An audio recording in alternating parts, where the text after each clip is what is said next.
வணக்கம். மீண்டும் மணிப்பேச்சில் உங்களெல்லாம் சந்திப்பதில் எனக்கு மிக்க மகிழ்ச்சி. வணக்கம். வணக்கம். ஜாப்பனீஸில் கொனிச்சிவா. நீங்கள்லாம் இன்றைக்கி ஒண்டர் பண்ணிட்டு இருப்பீங்க, ஏன் இன்றைக்கி ட்ரேடர் இல்லைன்னு. ஒரு 6 மாதத்துக்கு ட்ரேடரும் வரமாட்டார், முதலாளியும் வரமாட்டாங்க.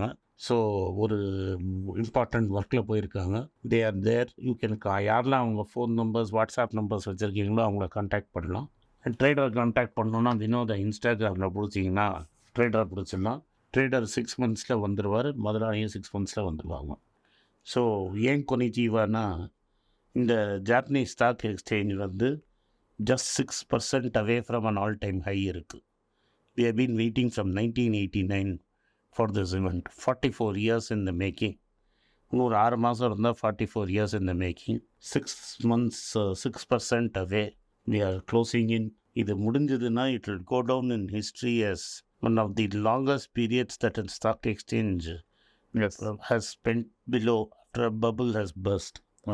And even now, Japanese stocks are extremely cheap. Yes. Anyway, you heard it here. 2-3 மாதமாக சொல்லிட்டு இருக்கேன். நீங்கள் ஆமாம், எல்லோரும் என்ன தொடர்த்தின்னு இருக்காங்க. நீங்கள் இன்ஸ்டாகிராமில் போய் வினோத பிடிங்கன்ட்டீங்க.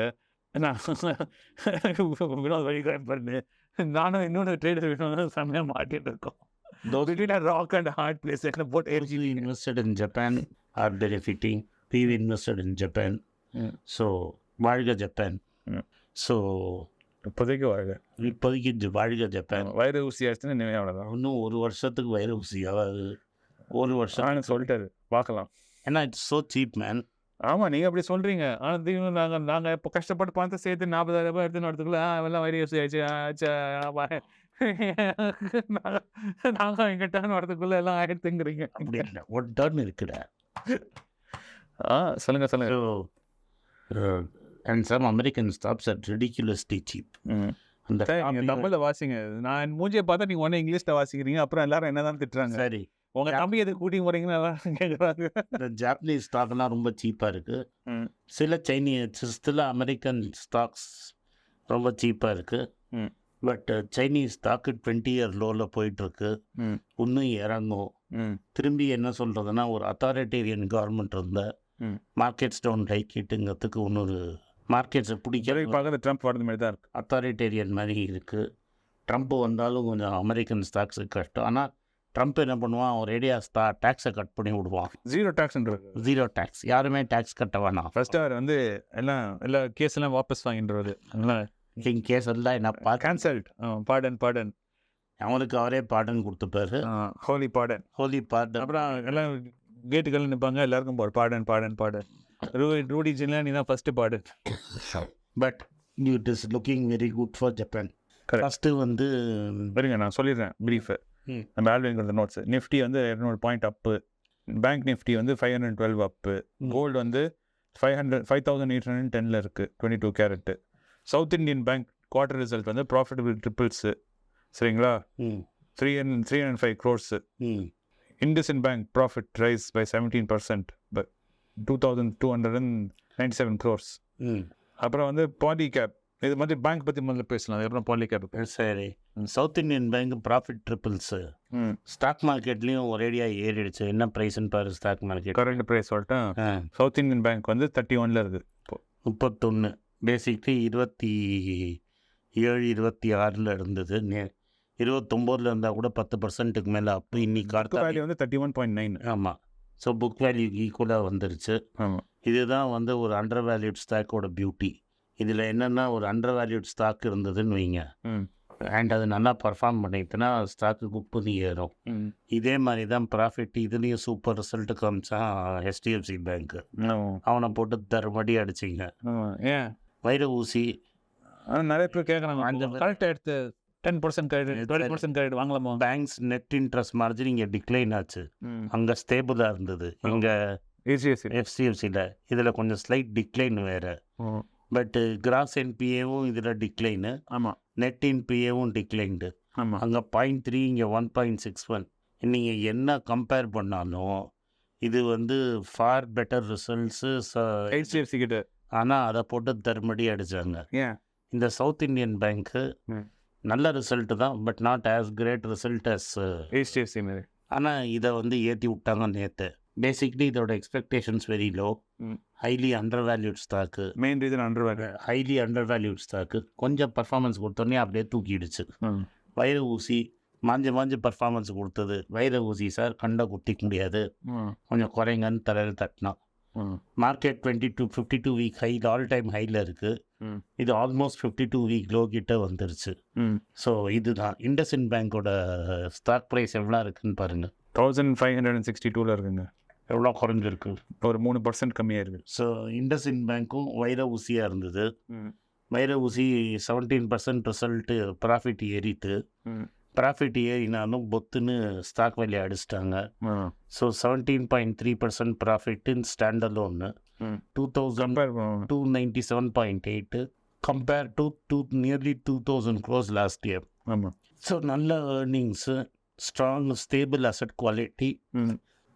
ஏர்னிங்ஸ் வந்து 20% grow correct and 13% annual growth in deposit. ஆமாம். ஸோ டெபாசிட்டும் ஏறி இருக்குது, லோன்ஸும் ஏறி இருக்குது, நெட் இன்ட்ரெஸ்ட் மார்ஜினும் ஏறி இருக்குது. ஆமாம். ஸ்டேபிளாக அசட் குவாலிட்டி இருக்குது. அசட் குவாலிட்டியும் ஸ்டேபிளாக இருக்குது. அண்ட் 10% அவங்க பேலன்ஸ் ஷீட்டும் ஏறி இருக்குது. டெபாசிட் 13% ஏறி இருக்குது. இதில் காசாக வந்து 38% ஆஃப் டோட்டல் டெபாசிட்டு. எல்லாமே கரெக்டாக இருக்குது. மார்க்கெட் அடிச்சிட்டாங்க, ஏன்னா இது ஆல்ரெடி வைர ஊசியாக இருந்தது. ஸோ இதில் நீங்கள் என்ன புரிஞ்சுக்கணுன்னா, வேல்யூவேஷன் எவ்வளோ இம்பார்ட்டண்ட்டுங்கிறத நீங்கள் புரிஞ்சுக்கணும். ஆமாம். இதில் ப்ரொவிஷனல் கவரேஜ் ரேஷியோ வேறு 71%.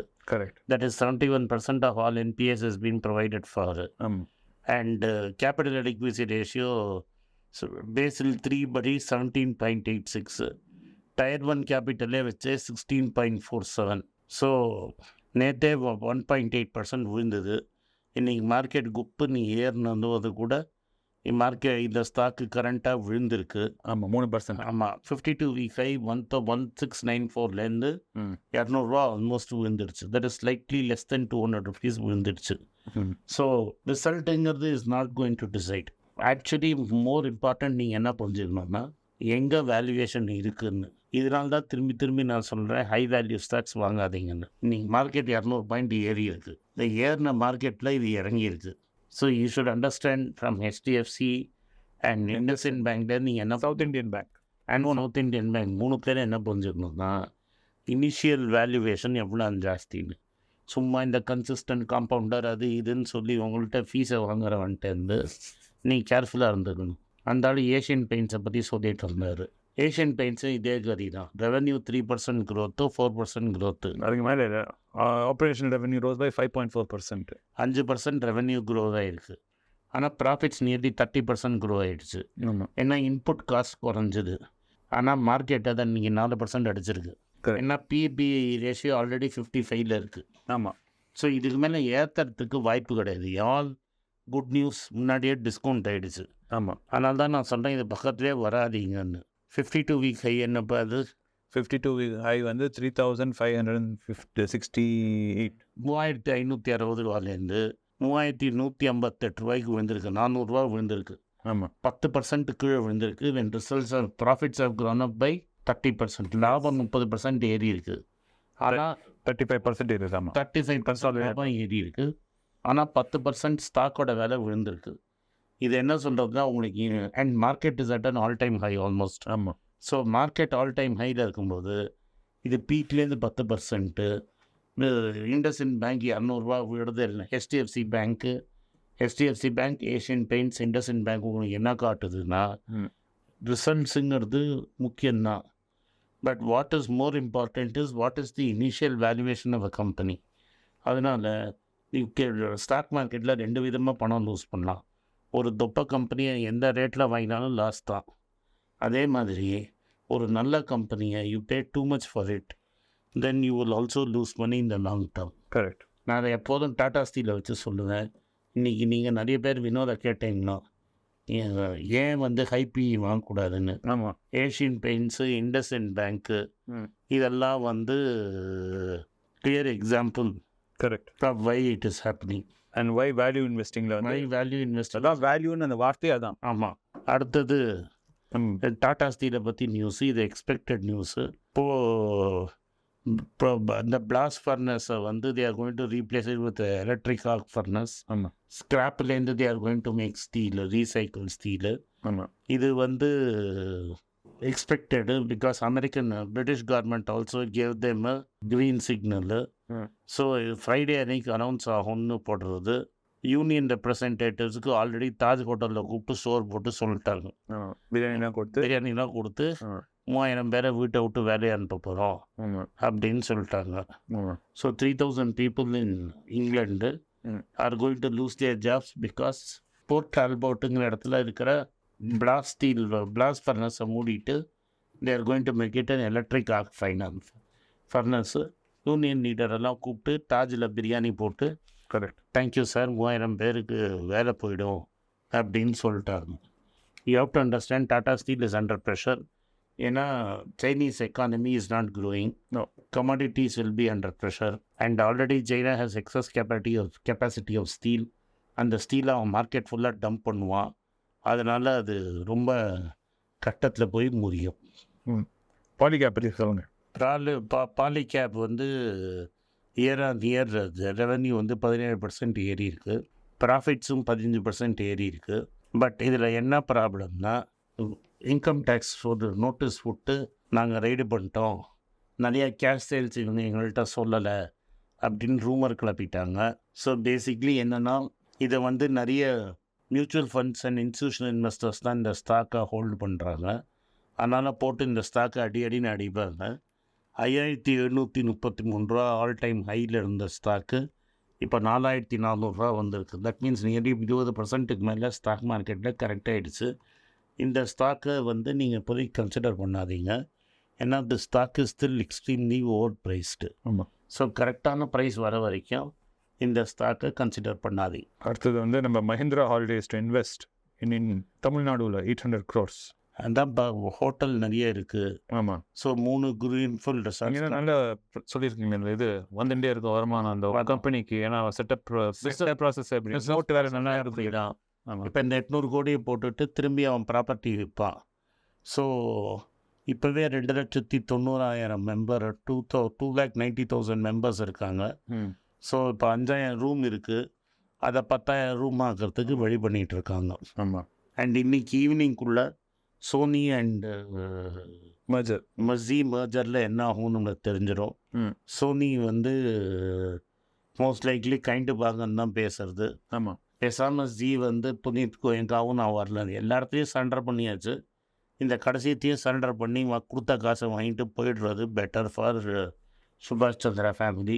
இல்லாட்டா என்ன ஆகும்னா அவங்கள்ட்ட 4% தான் ஸ்டேக் இருக்குது, மீதியெல்லாம் விற்றுட்டாங்க. டெஃபினட்டாக வந்து ஹாஸ்டைல் டேக்கர் இவன் பண்ணலன்னா ரிலையன்ஸ் பண்ணிவிடுவான். ஸோ வந்ததை வாங்கிட்டு போகிறது தான் பெட்டர். ஸோ ஒரு ப்ரொமோட்டர் ஒரு கம்பெனி நல்லா ஓடுறதுனா அந்த கம்பெனியை லிவரேஜ் பண்ணி மற்ற இடத்துல லோன் வாங்கினா என்ன ஆகுங்கிறதுக்கு ஒரு பெரிய எக்ஸாம்பிள். தயவு செஞ்சு கடன் வாங்காதீங்கன்னு திரும்பி இதுக்கு தான் நான் சொல்கிறேன். இங்கே வந்து ரிலையன்ஸ் ஹெச்யூஎல் ரிசல்ட்டும் இஸ் எக்ஸ்பெக்டட். இன்றைக்கி ரிலையன்ஸ் அண்ட் ஹெச்யூஎல் வருது, இதை நம்ம மண்டே பேசுவோம். கரெக்ட். பட் இதுலேருந்து என்ன தெரிஞ்சுக்கிறோம் வினோத்? இதை என்ன தெரிஞ்சுக்கிறேன், நிறைய பேர் கிட்ட சொல்லிகிட்டே இருக்கேன், ஏன் வந்து பி இம்பார்ட்டன்ட், வேல்யூ இம்பார்ட்டன்ட். எல்லாமே ஏன் நாங்கள் வைர யூசி வாங்க முடியாது, நீங்கள் தான் சொல்கிறீங்க வாங்கி 10 வருஷம் ஆச்சுன்னா எல்லாமே தான் ஏறும். ஸோ நான் இப்போ வாங்கினா நான் 10 வருஷம் வச்சு போனால் டசன்ட் மேட்டர். நான் அவங்ககிட்ட திருப்பி அதை சொல்லியிருக்கேன். நீ இப்போ ஏஷியன் பெயிண்ட்ஸ் இதுமாரி வைர யூசி வாங்கினா 10 வருஷம் ஆச்சுன்னா அங்கேயே இருக்கும். ஆமாம், அதான் புரிய மாட்டேங்குது. அவங்க ஏர்னிங்ஸ் இருந்தால் தான் க்ரோத் இருக்கும், ரெவன்யூவும் க்ரோ ஆகணும், கரெக்ட், ப்ராஃபிட்டும் correct, and it has to grow at very big percentage. ஆமாம். you may not lose money but you want உங்கள் போட்ட பணம் வந்து it should grow. அதான் பாயிண்ட் ஆஃப் இன்வெஸ்டிங். வந்து உங்கள் பணத்தை வளர்க்க பார்க்குறீங்க, சும்மா அப்படியே அசெட் மாரி வாங்கி வச்சுன்னு என்ன ஸ்வீட்டுங்கிற கம்பெனி ஒரு வாட்டி தான் பேசினேன். இங்கே பேசச்சு 300 ரூபா, நான் வாங்கினச்சு 200 ரூபா இருந்தது. இன்றைக்கி அது 2000 ரூபா ஆகிடுச்சு. So you had a 10x growth.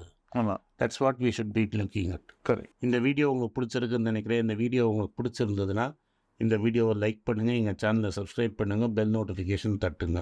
முடிஞ்சால் இந்த வீடியோவை சொந்தக்காரங்களுக்கும் ஃப்ரெண்ட்ஸுக்கும் அனுப்புங்க. நன்றி, வணக்கம். உங்கள் பேராதரவுக்கு மிக்க நன்றி. நான் டோட்டலாக 5 புஸ்தகங்கள் எழுதியிருக்கிறேன். 3 வந்து ஆங்கிலத்தில் எழுதியிருக்கிறேன். அதில் 2 வந்து தமிழாக மொழிபெயர்த்துருக்காங்க. ஸோ டோட்டலாக 5 புஸ்தகம் ஆச்சு. இந்த 5 புஸ்தகத்துக்கு ஹார்ட் காப்பி வேணும்னா நீங்கள் கீழே இருக்கிற வாட்ஸ்அப் நம்பருக்கு மெசேஜ் அனுப்பிச்சிங்கன்னா எங்கள் டீம் உங்களை கான்டாக்ட் பண்ணுவாங்க. இந்த 5 புஸ்தகங்களில் 3 புஸ்தகம் வந்து கிண்டலில் இருக்குது.